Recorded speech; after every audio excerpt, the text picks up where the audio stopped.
NBC Getty Images, Xiaohui, Chairman and Chief Executive Officer of Anbang Iurance Group, Hong Kong Xiaohui, the Chinese tycoon, who rose to international prominence to buy the Waldorf Astoria Hotel, was sentenced to 18 years in prison on Thuday after having pleaded guilty to defrauding investo. Mr. Wu was convicted by a court in Shanghai of using the company he founded, Anbang Iurance Group, to cheat investo out of more than 10 billion in one of China's biggest cases of financial crime.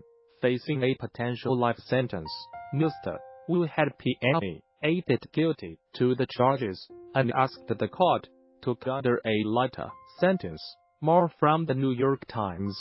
Chinese tech giant on brink of collapse in U.S. Cold War with jail sentences and corporate flameouts. China is tackling its debt. NBC investigation finds no wrongdoing in handling of Matt Lauer case. The Shanghai No. 1 intermediate people is court handed down its sentence as 50 people, including many of Mr. Wu's family, sat in the courtroom. According to a statement from the court, Mr.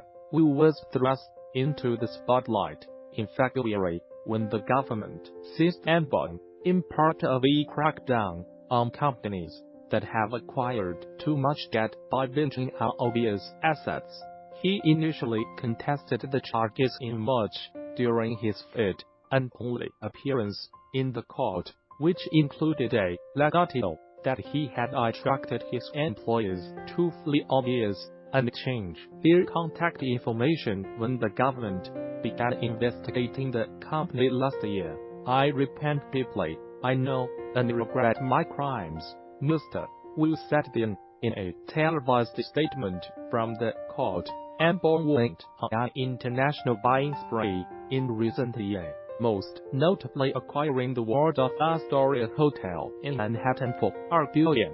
When the government seized Anbang earlier this year, it shook investo as far as Vancouver, where the company owned a retirement home, and Amsterdam, where it owned an insurance company. Chinese prosecutor accused Mr. Wu on a convoluted scheme in which he hid his control in Anbang through a web of companies. According to the prosecutor, Mr. Wu instructed employees to falsify financial statements and marketing information. In this way, the government said, Mr. Wu was able to skirt regulation and raise money from the public. The court said in a statement that it had seized Mr. Wu's bank accounts, real estate and equity. In a response on Thuday, Anbang said that Mr. Wu had been removed from his duties as chairman of the company, adding that its operations are under government supervision. Anbang has sufficient cash flow to fulfill its commitments to all customers, that the legitimate rights of policyholders are effectively protected, the company said in a statement. Mr. Wu's lawyer, Xiaohui, declined to